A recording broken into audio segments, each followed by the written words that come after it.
¿Qué tal? Buenas, buenas tardes. Pues nuevamente me tienen aquí para otra plática en esta propuesta que estamos construyendo, que tiene que ver con una idea de un psicoanálisis crítico para apartarnos de las maneras doctrinarias en donde las cosas casi hay un efecto de eco, ¿no? Donde se oye una cosa y se repite y de repente se dice lo mismo, y a veces esos ecos ni siquiera tienen que ver con lo que ha escrito Lacan. De hecho, el mayor número de las veces, ¿no? Son ecos del lector que hizo algo, y como el efecto del teléfono descompuesto, al rato se están diciendo cada cosa, y todo en el nombre de Lacan o de Freud, ¿no? Hoy en día la lectura de Freud ya quedó como si fuera algo caduco y me parece pobre que hagan ese tipo de cuestiones, ¿no? Entonces, bueno, pues por eso es esta apuesta de discutir las cosas críticamente, saliéndonos de la doctrina, de los ecos, y tratando de formalizar en lo posible para construir argumentos sólidos.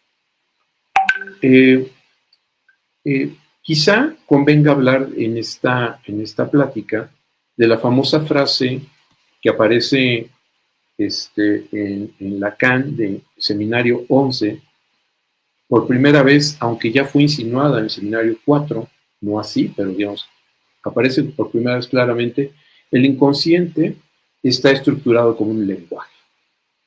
Y entonces nos quedamos todos como llenos de sentido, decir lenguaje, pues entiendo, y creo que todos lo leyeron así, como que entendían. Y el tema es que no dice si leen ese seminario, se van a dar cuenta que no habla de lenguaje en términos de Saussure o de Peirce, sino más bien de lenguaje en términos de Lévi-Strauss. Es decir, o sea, cuando Lévi-Strauss se va a, digamos, la impronta de Lévi-Strauss en el mundo académico, lo que hizo que Lévi-Strauss fuera un parteaguas, no solo en la antropología, sino, digamos, toda la primera parte de Lacan está sostenida en esta propuesta levi-straussiana, y desde luego Deleuze, Foucault, Derrida, etcétera, están sostenidos en esta propuesta de Lévi-Strauss. Lo que Lévi-Strauss muestra ahí es que, por ejemplo, un ritual o un mito que puede parecer un ritual, que puede parecer algo sin sentido, incomprensible, algo extraño, o un mito que también puede parecer raro. Lévi-Strauss muestra que se construye a partir de una serie de partículas que Lévi-Strauss llama mitemas, y que esos mitemas son condición necesaria para poder entender al mito. Es decir, el mito es entendido como un lenguaje, el rito es entendido como un lenguaje. Cuando habla de las máscaras, Lévi-Strauss, son entendidas como un lenguaje. El propio Lacan, Seminario 53, o sea, no seminario, perdón, pero en las conferencias de introducción, en donde aparece la primera vez de simbólico, imaginario y real, SIR, aún no es RSI, sino SIR, en el 53, empieza a decir el síntoma está estructurado como un lenguaje. Entonces, aquí ya empezamos a tener problemas, porque todos también entendemos rápido, y es paradójico, porque somos hispanoparlantes, pero lo entendemos en inglés. O sea, lenguaje lo entendemos en inglés. Porque recuerden que el que empieza Lacan, Lévi-Strauss, o sea, Lacan se apoya en Lévi-Strauss y Lévi-Strauss se apoya en Saussure, en Benveniste, en Jacobson, en toda una serie de lingüistas de tradición francesa, en donde entonces el uso de la palabra lenguaje no es la misma en francés ni en español que en inglés. En inglés, nosotros decimos, ¿cuántas lenguas hablas tú? ¿Cuántos lenguajes hablas tú, perdón? ¿Cuántos lenguajes hablas tú? Entonces, en inglés, lenguaje tiene el sentido de idioma o de lengua, ¿no? En castellano decimos, ¿cuántas lenguas hablas tú? ¿Cuántos idiomas hablas tú? No cuántos lenguajes hablas tú. Entonces, Saussure, cuando habla de lenguaje, que es en donde se apoya Lévi-Strauss para hacer su propuesta, y como decíamos, claramente de ahí también Lacan, como lo dice claramente en varias alusiones, ¿no? Lenguaje, la unidad del lenguaje es el signo lingüístico. Es un signo que es significante significado. La unidad de la lengua es la palabra. Entonces, si yo digo el inconsciente está estructurado como una lengua, es distinto a decir el inconsciente está estructurado como un lenguaje. Porque el lenguaje, entonces diríamos, la unidad esencial es el signo, y ese signo está constituido por el significante y el significado, no por palabras.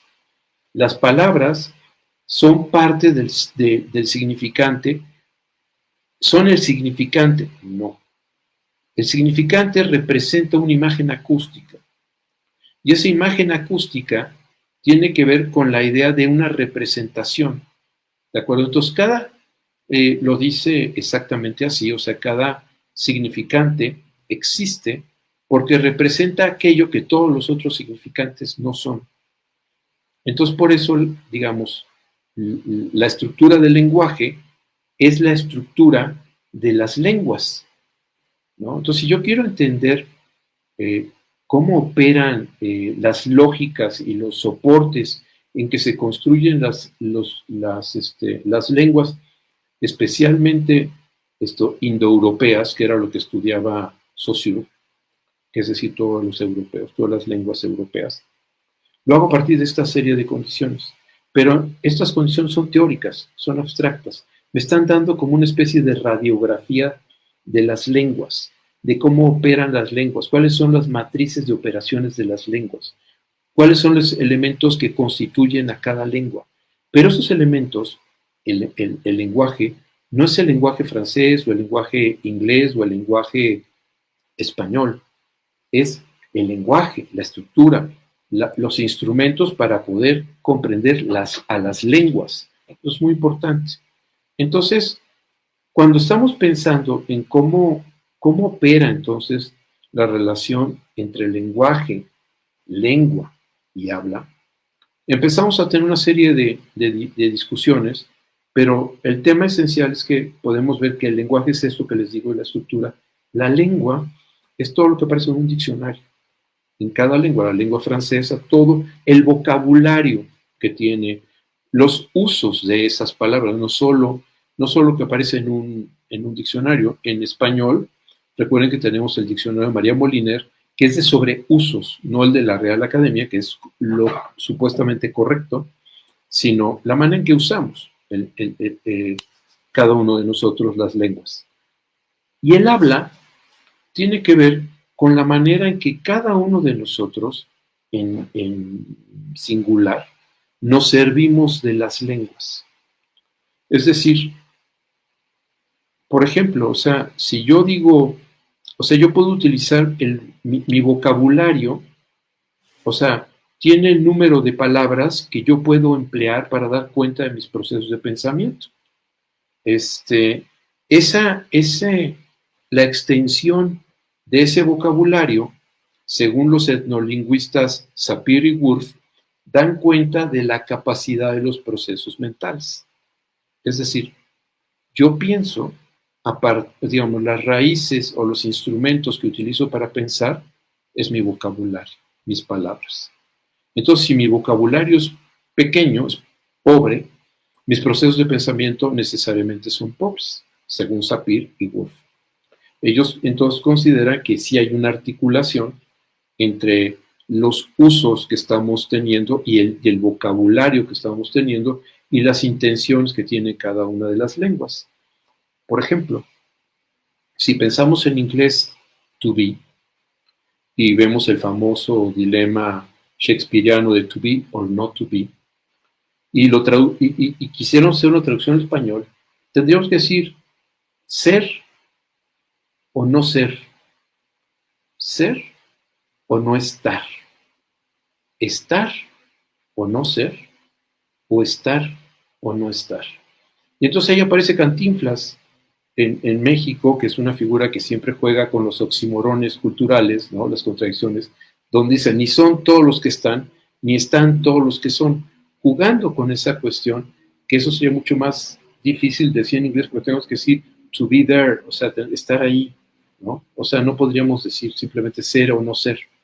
Entonces, eso es importante, o sea, que entendemos cómo de alguna forma la lengua y los recursos que tenemos cada persona de esa lengua y que además cada persona, esos recursos de los que se sirve de la lengua, también tiene que ver con edad, con estratificación social. No habla, digamos, el vocabulario de una persona burguesa no es la misma que la de un campesino, o sea, tienen vocabularios distintos, entonces el uso de las palabras es diferente, su capacidad, digamos, de expresión va a ser distinta. Aquí es importante, no hay más o menos, simplemente diferente, porque se sirven de otros principios, ¿no? O sea, en este sentido de las lenguas. Pero entonces el hablante es aquel que finalmente hace uso de todo este vocabulario, de todas estas voces que tiene el idioma para poder dar cuenta de las cosas. En ese sentido es muy importante que vean ustedes que siempre que estamos hablando de lenguaje, lengua y habla, estamos hablando siempre en un sentido comunicativo. Es un sentido en donde se ha construido la teoría de que finalmente es un fenómeno que tiene que ver con la comunicación humana. El asunto aquí es donde precisamente eh, Lacan hace un cambio y es poderoso y no hay, digamos, antecedentes de esta propuesta. Lacan lo que va a decir es finalmente que hay una serie de operaciones que va a generar la condición de posibilidad de lo humano en el hombre.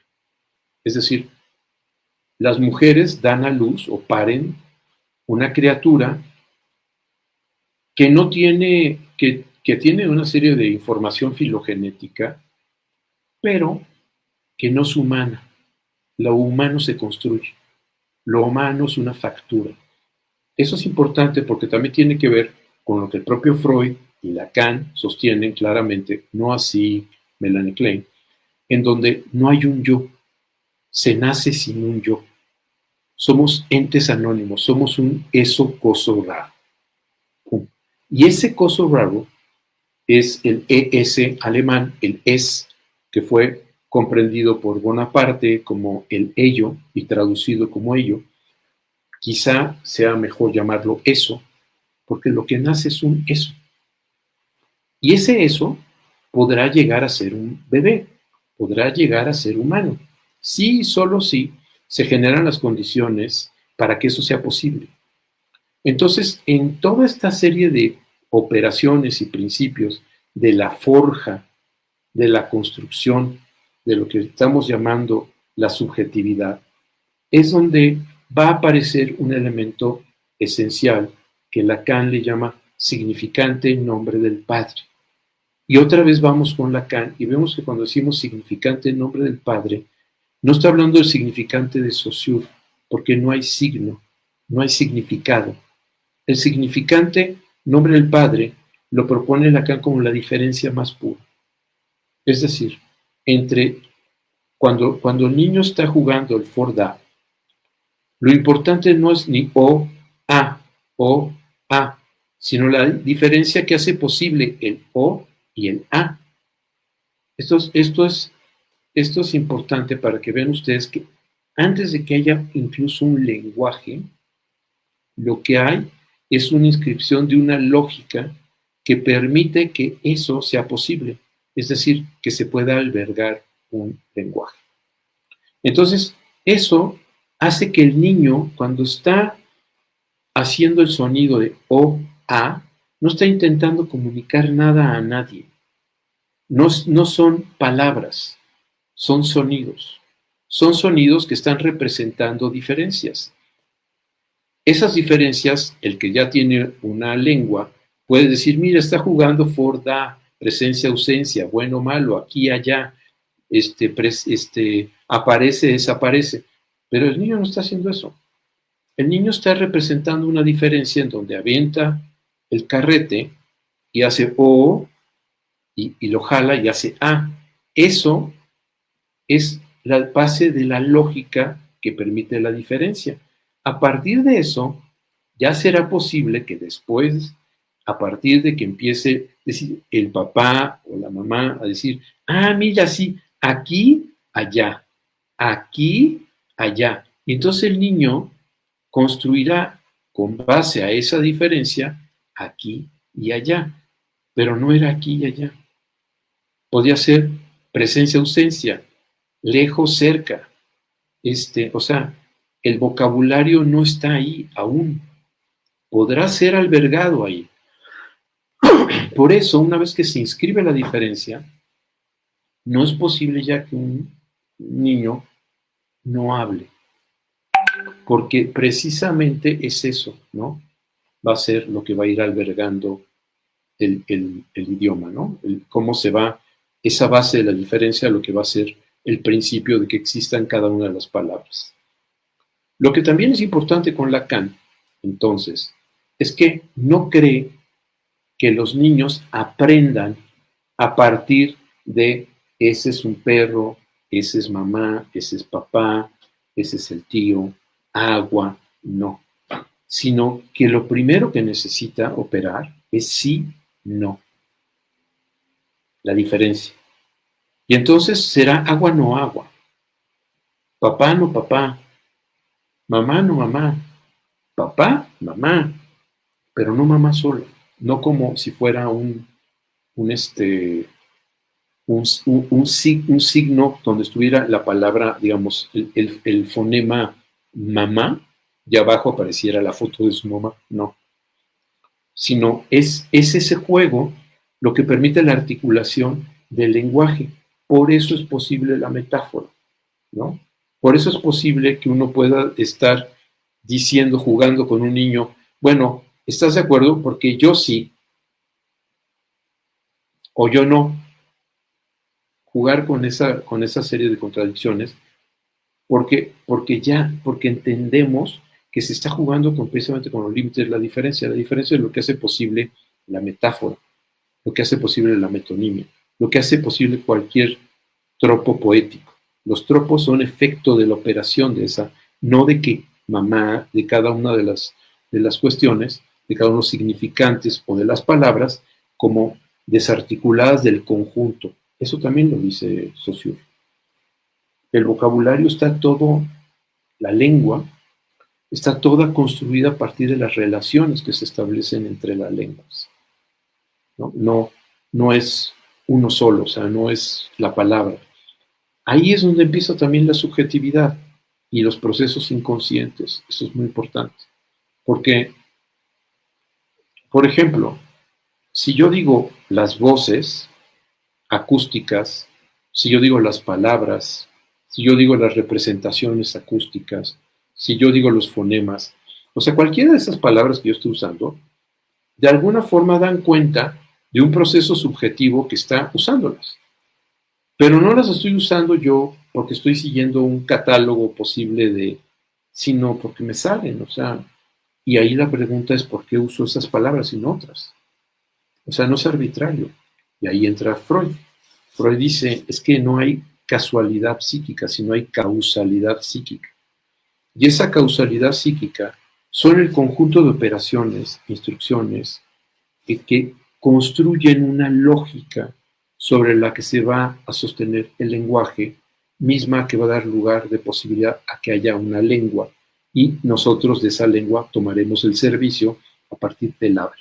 ¿De acuerdo? Pero es un sentido estratificado, pero íntimamente relacionado, ¿no? Son cómo se va construyendo. Entonces, sí podemos decir, a diferencia de Freud, que hay un inconsciente que está construido con una lógica y que esa lógica tiene que ver con una serie de procesos que pueden ser determinados, pueden ser de alguna forma deconstruidos, pueden ser advertidos. Todos ellos, no todos ellos, ¿no? No todo la lógica que muestra el psicoanálisis es que siempre opera con un principio que es el no todo, ¿no? No hay un sentido de totalidad y que precisamente, aunque suene esto podrá molestar a muchos epistemólogos, pero el no todo también es una parte esencial para la concepción del misterio, porque no tenemos todas las herramientas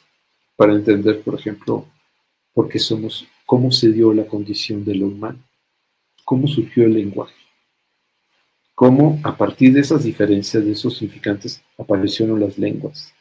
No tenemos idea. O sea, tenemos hipótesis, ¿no? Y esas hipótesis intentan dar cuenta de cómo fue el proceso, pero lo que es interesante, piénsenlo ustedes, es qué es aquello que tiene que suceder para que, por ejemplo, unos, unos mandriles que están haciendo una serie de ruidos y de cosas, invitan a toda la manada a subirse a un árbol, porque esos gritos implicaban que venía un jaguar, un depredador por la tierra. Pero hay otros gritos que les dicen, manténganse en la tierra porque el depredador está volando. El que no entendió, se lo comió alguno de los dos depredadores. Entonces no es posible que haya transmitido filogenéticamente la posibilidad del equívoco. Desapareció. Entonces la pregunta es, ¿cómo es posible que de pasar del código animal, donde las cosas son lo que son, ese grito es ese grito, a que pueda haber un mandril que pueda decir, no estoy seguro o no entiendo? O sea, por ejemplo, el engaño. Ha habido experimentos muy simples, por ejemplo, yo lo he visto con macacos, ¿cómo se llama? En zoológicos, que están atrás de una reja o de un vidrio, que de repente alguien le hace un truco de magia y desaparece algo, y se sorprende el macaco, y de repente hace gestos de, o sea, porque ese juego no lo tienen. O sea, no entienden eso, o sea, no entienden qué pasa, o sea, no hay posibilidad de engaño, las cosas son lo que son, es código, es un sistema de código. Entonces, ¿cómo se fractura el código para poder albergar un lenguaje? ¿Cómo se produce que el código entre en una falla? Porque el código es perfecto, o sea, digamos, es un sistema perfecto. Pero qué sucede? ¿Cuáles son las operaciones necesarias para que ese código entre en crisis, se fracture, haya algo para que pueda aparecer la dimensión del acuerdo, la dimensión de que se hizo una cosa y puede uno entender una cosa u otra, donde hay cierto sentido de pérdida en la comunicación? Eso es el lenguaje. Cuando aparece ese sentido de pérdida, entonces el lenguaje lo que va generando es este sistema de signos que está construyendo la posibilidad, digamos, de normar los principios de lo que va a ser una lengua, ¿no? Cómo va a operar una lengua, cómo se relaciona una lengua. Ahí también Lacan, recuerden, y esto es muy importante, propone que él rompe con la idea del signo lingüístico para decir que el significado no se produce a nivel del signo, sino se produce a nivel de la relación significante. Estrictamente, eso sí no es novedoso, o sea, eso también está en Saussure, pero claramente explicitado así, sí lo hace Lacan, en el sentido de decir, a ver, entonces si yo digo silla, entonces tengo silla, y entonces significa, digamos, pensándolo como Saussure, tengo la palabra silla, y abajo puedo representar una silla. Si digo silla eléctrica, cambia digamos, el significante silla eléctrica cambia la relación de la silla, ya no es la misma silla. Si yo digo silla de montar, ya tampoco es la misma silla que la silla eléctrica que la otra silla. O sea, montar cambió esto, lo que es. Entonces, el último significante, que aquí se articula con el primer significante, si se dan cuenta, está construyendo un solo significado, silla de montar. En Monterrey está el Cerro de la Silla. Entonces, si yo antecedo Cerro de la Silla, ya estoy cambiando las cosas. Entonces, eso es muy importante porque nos está mostrando que en el desliz de la cadena significante se va produciendo los significados, pero esos significados es muy importante que veamos que de alguna manera se van produciendo y se van produciendo a partir de una serie de principios y operaciones de carácter inconsciente. Una persona que habla puede sorprenderse de lo que está diciendo. O sea, no todo está construido con esa claridad republicana de lo que está diciendo, sino que en lo que va diciendo, se va diciendo. Va diciendo cosas que él mismo no sabía que estaban ahí, ¿no? En la parte de lo que son los significados. Pero bueno, recapitulando, entonces vemos que la base de todas las operaciones para que sea posible albergar un lenguaje es una lógica que parte, no se, o sea, esto se irá complejizando tanto las lógicas que llegan hasta lógicas paraconsistentes, lógicas caulógicas, o sea, digamos, diferentes clases y tipos de lógicas, pero que parten de la operación de la diferencia. Sí, no, bueno, malo, esa cuestión. De ese sistema binario, que no necesariamente es dialéctico, también arrojará una lógica dialéctica, y también esa no será suficiente para contener lo que es la subjetividad, y se irá escalando hasta que de manera simultánea están operando diferentes tipos de lógicas en diferentes planos, todos articulados sobre los cuales está precisamente el lenguaje y sobre él la lengua y el habla. En este sentido, entonces, ya rompemos con la idea, por ejemplo, de lo que hablábamos hace un momento, de la condición filogenética del yo, por ejemplo, de que yo, digamos, hay algo que me hace ser yo. Entonces, simplemente, o sea, el tema es que las mujeres paren y de forma espontánea y natural la criatura va a ir construyéndose y es un self-made mancito, ¿no? Un self-made boy, un niño que se hace a sí mismo, ¿no? Y lo que estamos viendo aquí es que no es así. O sea, necesita de toda esta forja de diferencias y de cosas, y lo que es, esto es lo que es interesante, y para eso necesitamos precisamente al lenguaje, y no a la lengua, es que lo que somos es, Lacan lo llama sujeto, pero lo dice sujeto en tanto que está sujetado, es sujeto a algo, es una producción de algo. Y aquí es una producción de la cadena significante. Es decir, lo que yo soy no está anticipado, ni puede ser objetivado, ni puede ser sustancializado, sino lo que soy es siendo transitivamente en lo que va produciendo la cadena significante. Esa cadena significante no es solo un asunto, digamos, construido con fonemas o con palabras o con lo que uno habla, es un performance. El lenguaje, la estructura del lenguaje es performática, lo mismo que la lengua. Si yo digo, oye, eso es una buena idea, pongo, eso es una buena idea. Pero si yo digo, eso es una buena idea, ese movimiento de las manos está generando la condición de la ironía. Es decir, estoy diciendo lo opuesto. Pero sin embargo, lo que yo escucho es, eso es una buena idea. Pero los gestos que estoy poniendo, estoy diciendo, qué estupidez tan grande. ¿Me explico? Entonces, eso es lo que es totalmente performativo. Los gestos, la altura, como decimos las cosas, los tonos, si prolongamos las vocales, si las decimos agudas, graves. O sea, el aspecto del habla empieza de alguna forma a construir y comandar toda esta parte de lo que vamos construyendo en este camino. No es lo mismo que bueno, aquí bueno, ¿no? Son cosas diferentes.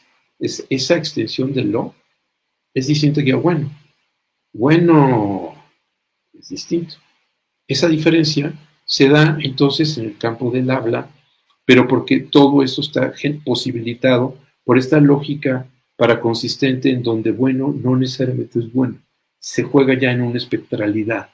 Bueno y malo ya no son pares de opuestos, sino son polos de una misma situación. Esa es la lógica paraconsistente, que está en otros planos. Entonces ya no es bueno o malo, sino qué tan bueno es lo bueno y qué tan malo es lo malo. El sí ya no es opuesto al no, sino son los polos de una misma cosa. ¿Qué tanto sí o qué tanto no? Hay una gradualidad, hay un espectro. Y entonces sobre esa cuestión, de esa lógica, es que está ya construido lo que es esta parte de lo que estamos hablando, que es el lenguaje, y sobre ese mismo es donde aparece la lengua. Entonces, ¿cómo voy a hacer uso y cómo hacer un servicio de esa lengua a partir de toda esta serie de cuestiones en donde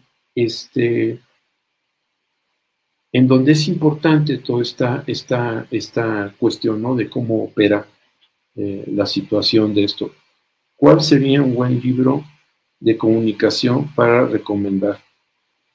Es que el tema es que todos los libros de comunicación están basados en la idea de un emisor y un receptor. Y eso cumple con la fantasía de que lo que yo digo es, digamos, es algo que puede ser transmitido y va a haber un receptor que va a ser recogido. Eso. Entonces, el mensaje, como se propone en los libros de comunicación, se transmite y se recibe. Pero lo que estamos diciendo es que la condición de posibilidad del lenguaje es la ruptura con el código, es decir, el equívoco. Es condición necesaria. O sea, si le quitara ese equívoco, si quitara esa fractura, si quitara esa imposibilidad, sería código y estaríamos como animalitos, comunicándonos siempre con fidelidad todo lo que está. Ahí sí, hay un emisor y un transmisor, hay un emisor, un mensaje y un receptor. Ahí sí, no hay pérdida. Pero en lo humano no. O sea, en lo humano entra lo que incluso Lacan lo dice muy tempranamente en el seminario 1 del 53, que muchas veces lo que yo digo está sancionado por el que escucha. Entonces, yo digo mi mensaje, yo digo lo que quiero decir, pero quién sabe de eso, cómo se ha leído, cómo se ha interpretado. O sea, la idea del teléfono descompuesto, ese juego del teléfono descompuesto, que insisto, tiene mucho que ver con cómo está el psicoanálisis hoy día. Es esta parte donde algo se dice y eso se comunica y se comunica y de repente ya quién sabe qué cosas, o sea, ya no tiene que ver con lo que, digamos, con el principio aquel del cual se estaba construyendo esta situación, ¿no? Del mensaje, entre comillas. Entonces, por eso, entonces Ale, es muy importante que ese es el tema precisamente, que rompe con la idea de la comunicación como un libro de comunicación. O sea, es necesario entrarle, porque es el camino que incluso el propio Freud hace varios estudios sobre el lenguaje, el origen de las palabras antitéticas, donde empieza a hablar sobre la lengua y las lenguas primitivas y cómo operaban y todo eso, ¿no? Entonces, en ese sentido es como está esto. Permítame un segundo.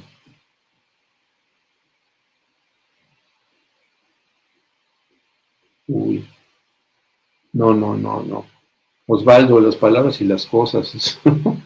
Eso es un monumento. Es un documento que es asimismo es un monumento. Es digamos, cualquier persona que esté, por ejemplo, que tú me estás preguntando, Ale, sobre lo de la comunicación, mejor échate un clavado a profundidad en las palabras y las cosas de Michel Foucault, porque ahí nos muestra precisamente toda esta cuestión de la complejidad de, de lo que estamos hablando, de que no es un sentido de emisor y receptor y que y mensaje es mucho más complicado. Hay intérpretes, o sea, del mismo Michel Foucault hay un texto que se llama Lo que digo y lo que dicen que digo.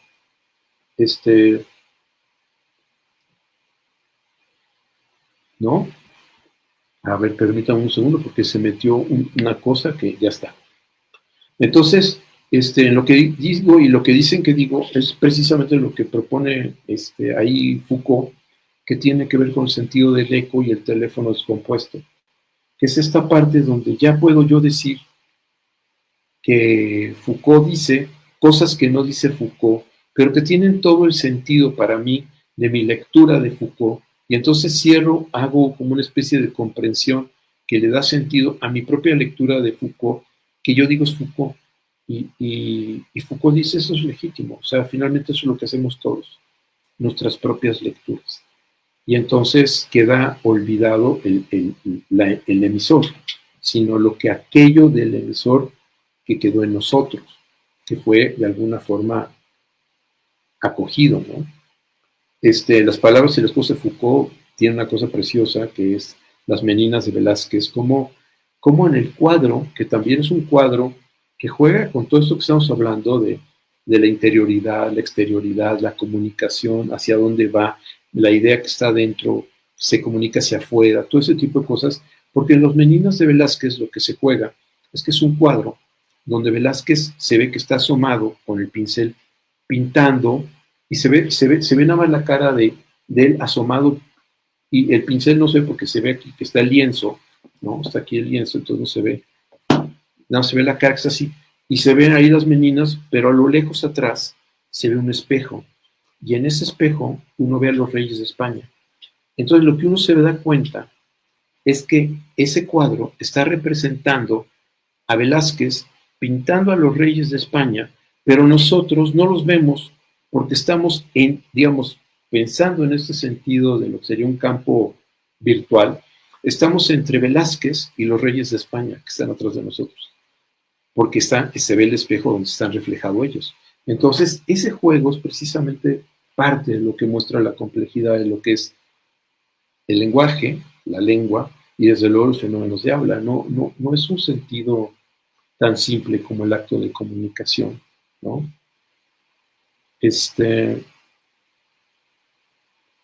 ¿Cómo entender la representación? Gracias, Esteban. ¿Cómo entender la representación? Híjoles, esto es un tema muy complicado. No creo que pudiera yo explicarlo ahora. Porque, por ejemplo, el propio Lacan, por ejemplo, en la conferencia de Roma, cuando hace el nudo Borromeo, propone que eso es una representación de una serie de cosas que tiene un carácter imaginario, todo eso. En seminario 22, la conferencia de Roma es en noviembre. En enero, que comienza su seminario, empieza a hablar de la representación que es el nudo Borromeo, y después dice, es una escritura. Esto no es una representación, es una escritura. Y entonces cambia toda la dimensión de lo que puede ser una escritura, escribir algo con nudos. Bueno, nada más para que lo sepan, eso no es, los primeros en hacer escritura con nudos fueron los maorís. Todo lo que es los sistemas de navegación maorí son con nudos, se hacen nudos con cuerdas, y entonces esos les dice, o sea, para saberlos leer, obviamente, hay que saber leer los nudos, y entonces eso les dice las rutas de navegación, dónde están los vientos, las corrientes, las profundidades, toda una serie de cosas que están anotadas a partir de nudos. Las alfombras también, muchas de las alfombras persas, turcas y demás, se hacen con nudos. Y también ahí había todo un juego de comunicación a partir de si era un nudo cuádruple, o sea, toda una serie de cuestiones. Lacan propone esa escritura, primero representación, ¿no? Entonces, el tema de la representación queda siempre como algo esencialmente, digamos, de carácter imaginario, como aquello que está al servicio de, si quieren, no es exacto, pero puede ayudar, como de la ilustración, ¿no? La representación, como una representación de una obra de teatro, que lo que vemos es la puesta en escena, ¿no? De la representación de lo que está en un guión que escribió pues un dramaturgo, y entonces esa es la representación de eso que está escrito, ¿no? Gracias, sí sé que estamos en crisis comunicacional, sí. O sea, la condición humana no escapa a la crisis comunicacional. O sea, es necesario que exista esa crisis comunicacional.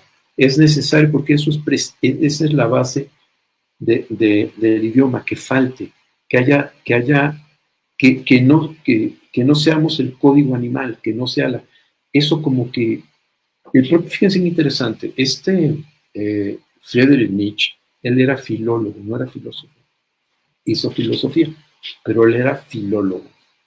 Y en los estudios que él hacía, por ejemplo, lo que dice es que las palabras ya después de un idioma, de una lengua, se acuñaron como las monedas, ¿no? Se hacen, esa es se hace, cuando se hace un acuñamiento es porque precisamente se mete lo que va a representar el valor de la moneda, dónde fue hecha, toda esa serie de cosas. Y lo que dice Nietzsche es que finalmente con el uso, y esto también ahorita voy a tocar nada más rápidamente Heidegger, hay un tema muy importante, que se va perdiendo el cuño, la acuñación. Y entonces de repente digo, sí, hay que poner hincapié en la palabra, no sé, y se me pierde la idea que hincapié viene de hincarse, hincar el pie. Entonces, para hacer hincapié, la gente antes decía, se tenía que hincar con un pie y decir, yo afirmo, y entonces, está haciendo hincapié. O sea, lo que lo está diciendo con hincapié, hasta que se utilizó la palabra hincapié para no tener que hacer esa representación. Entonces, las palabras van perdiendo su cuño y de repente se empiezan a convertir en ya no estamos nosotros siendo, ya no estamos siendo nosotros, ya no estamos sirviéndonos nosotros de las palabras, sino que hay un maltrato, para decirlo de alguna forma, hay un uso pobre de las palabras. Y precisamente Heidegger y de alguna forma algo de esto está tocado en Lacan. Heidegger dice que hay una diferencia entre hablar y decir. En el hablar es este empleo donde puedo decir una cosa, otra cosa, utilizo la lengua de manera como efecto comunicativo, pero pobre, lo que está buscando. Y en el decir, lo que propone Heidegger es que eso tiene que ver con el Dasein, con el siendo, con la transitividad, donde estoy implicado en el acto comunicativo. No estoy así como, sí, yo dije eso, no me acuerdo. No, aquí estoy totalmente implicado en el acto comunicativo y eso es lo que, digamos, se intentaría producir en el trabajo analítico, que la gente comienza con un hablar para que pueda empezar a llegar a un decir, a implicarse en lo que está diciendo, a estar verdaderamente concernido en las palabras que emplea, en lo que quiere decir.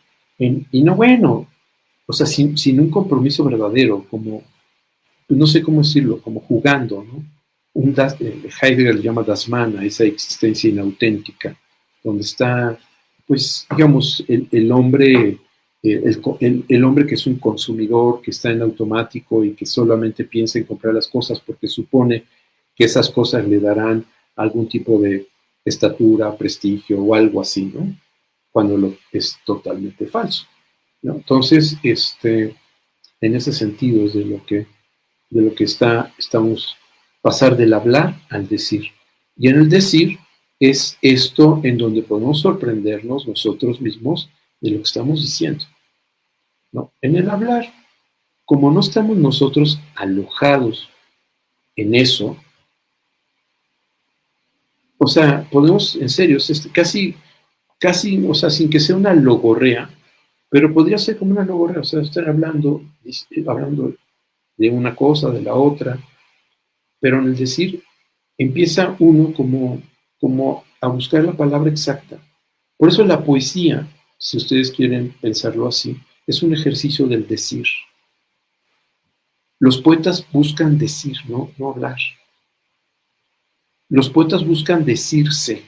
Y entonces por eso cuando vemos a un poeta que escribe en el corazón, tenía la espina de una pasión clavada. Logré arrancármela un día. Ya no siento el corazón. Aguda espina dorada, ¿quién te pudiera sentir en el corazón clavada? Ese es Machado. Y lo que está diciendo es algo que nos concierne a todos, nos toca a todos, porque él está en el decir, está hablando de sí mismo, está diciendo algo que le pasó de que logró quitarse una pasión y con la pasión se le fue la vida. Y entonces dice, uff, pero la pasión duele. La pasión no es nomás la parte bonita de las historias, la pasión está en pagar el sufrimiento.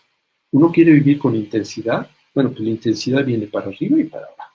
Entonces, eso es lo que está diciendo Machado con ese poema. Entonces, la poesía busca, los poetas, los verdaderos poetas, hay gente que hace rimas y uno dice mis vidas, o sea, están del lado del hablar y quieren hacer rimas bonitas y entonces hablan y le ponen ¿cómo se llama? Y le ponen betún y le ponen como si fueran pastelitos y toda una serie de cosas, pero es fofo, o sea, porque no hay un decir ahí, ¿no? Cuando uno escucha ese decir, en realidad Machado, yo alcanzo a encontrarme a mí mismo en Machado, porque estoy concernido en eso que dijo Machado y me toco a mí mismo y digo, ¿cuántas veces yo, por ser sensato, prudente, razonable, correcto y demás, he pasado por encima de mí? No he sido auténtico, no me he dado la oportunidad a hacer eso, ¿no?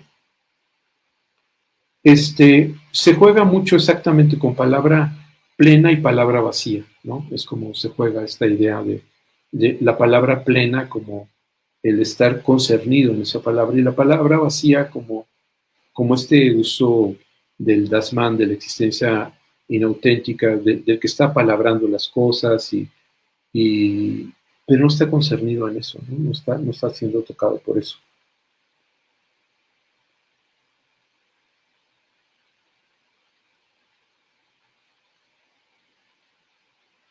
Dice, este, de Meforal, nombre, dice, eco, al escuchar al paciente analizante, eso que habla es la estructura de su fantasma, sus formas de estructura del lenguaje.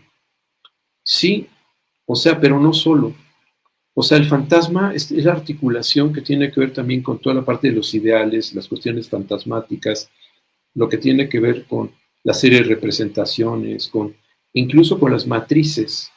Esa es la fantasía fantasma, también está construida con esas matrices de operaciones, con esto, por ejemplo, que usamos si alguien va a, hacer un pantalón, pone sobre la tela una serie de papeles, ¿no? Que se llaman patrones, que va a recortar y después lo que va a hacer es coser. Esos patrones tienen que ver con el fantasma. Pero en el acto del habla, e incluso aún más allá, en el acto del decir, está mucho más allá que el fantasma. O sea, está concernido sin duda alguna. Sí, eso y otras cosas, ¿no?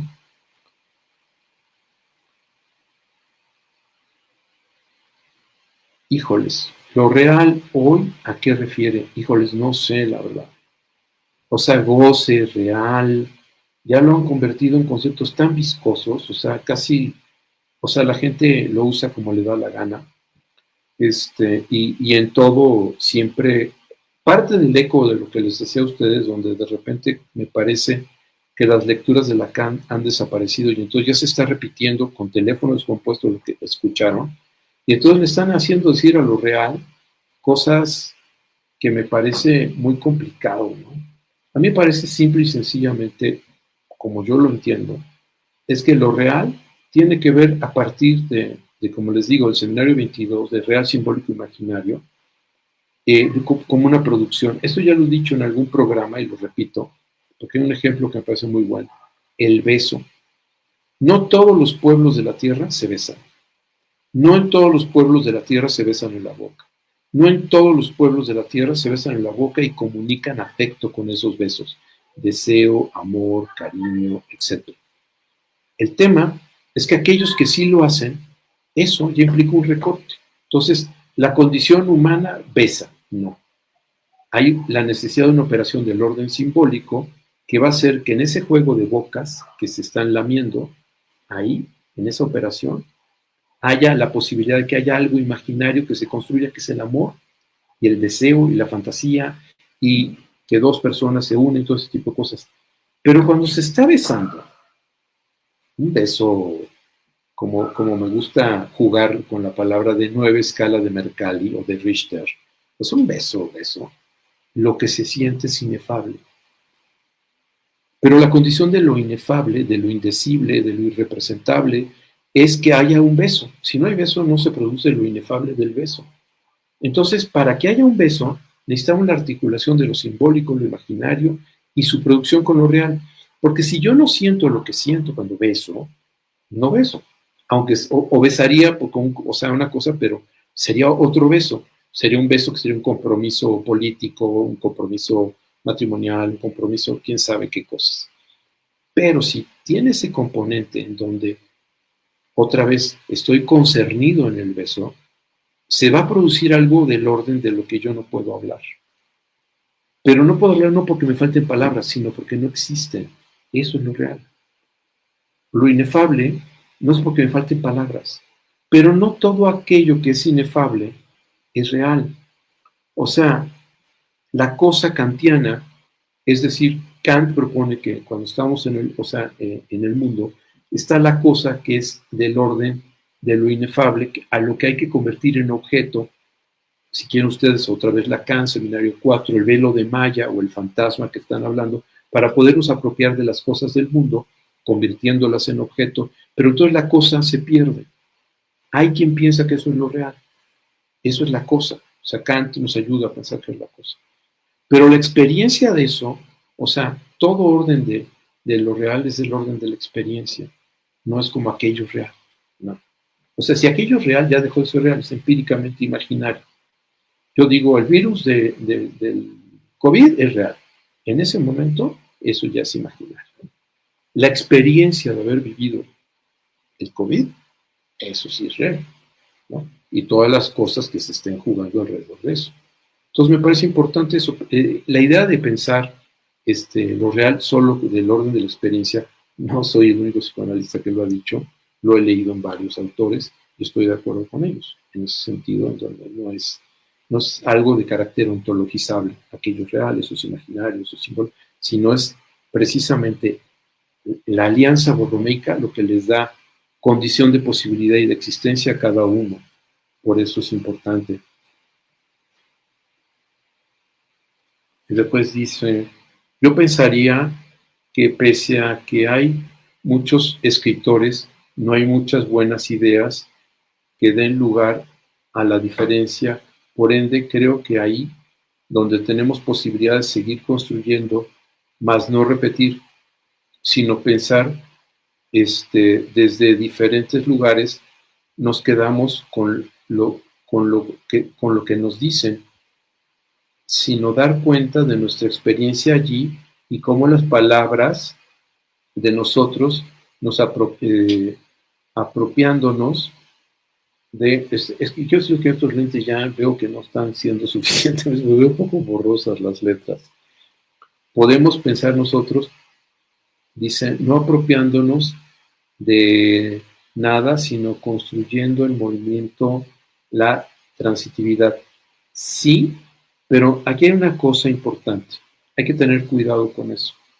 porque no se vale decir cualquier cosa en este apoyo, digamos, a la transitividad y a